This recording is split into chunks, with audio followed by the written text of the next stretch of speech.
Sæl. Ég ætla að sýna hvernig við opnum nýtt launaár í tóklaunakerfi. Áður en farið er í að opna nýtt launaár þarf að ganga úr skugga að búið sé að klára að uppfæra öll laun á fyrra ári. Einnig þarf að vera nægjanlegt laust pláss á disknum sem geymir gögnin, en uppfærsluforritið athuga það við uppfærsluna.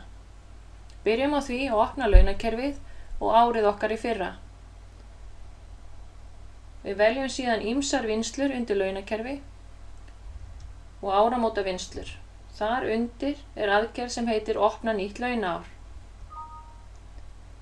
Við veljum já hérna til að halda áfram og þar sem við erum stödd í gamla árinu okkar hér þá kemur það sjálfgefið og kerfið stingur upp á nýju auðkenni hér fyrir nýja árið. Hægt er að breyta því ef vill. Síðan ýtum við á staðfesta. Skrá þar nýja tryggingagjaldsprosentu hér sem í ár 2011 er 8,65%. Þeir sem eru með deildaskipt fyrirtæki og ekki sömu tryggingagjaldsprosentuna á öllum deildum velja þá nei og þurfa þá að breyta tryggingaprósentunni á hverri deild fyrir sig í vinnslu í launakerfinu undir uppsetning og deildir. Þeir sem tengja sjómennsku eru með haka við það í uppsetningu og þá bætist við 0,65% við almennu tryggingagjaldsprosentuna. Hérna veljum við já og við viljum skrá sömu tryggingaprósentu á alla deildir hér hjá okkur og við veljum 8,65 hér og smellum á staðfesta. Nú hefur kerfið stofnað nýtt launaár og leið og ég ýti hér á í lagi, þá opnar launakerfið nýja árið. Hér.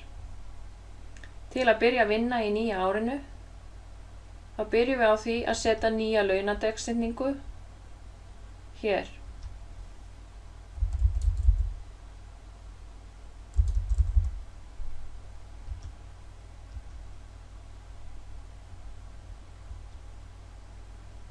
Ef breyta þarf tryggingagjaldinu eftir á, þá er það gert undir hverri deild fyrir sig í launakerfi, undir uppsetning og deildir.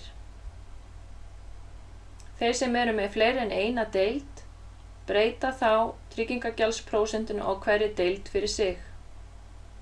Það er gert hér. Og eins og ég sagði fyrr, að þeir sem tengja sjómennsku væru þá með hak hér í þessum kassa.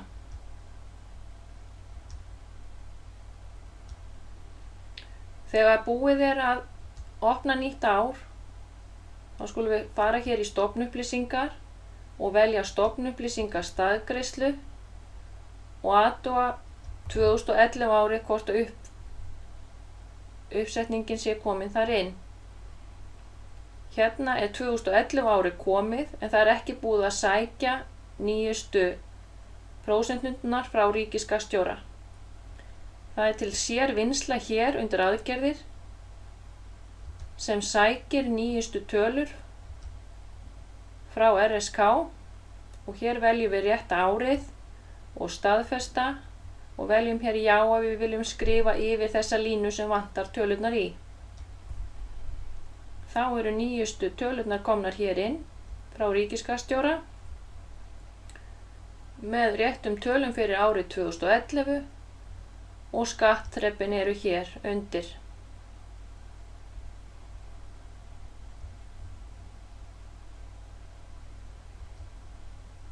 Núna er ekkert til fyrirstöðu en að byrja að reikna laun á nýju ári. Takk fyrir og gangi ykkur vel.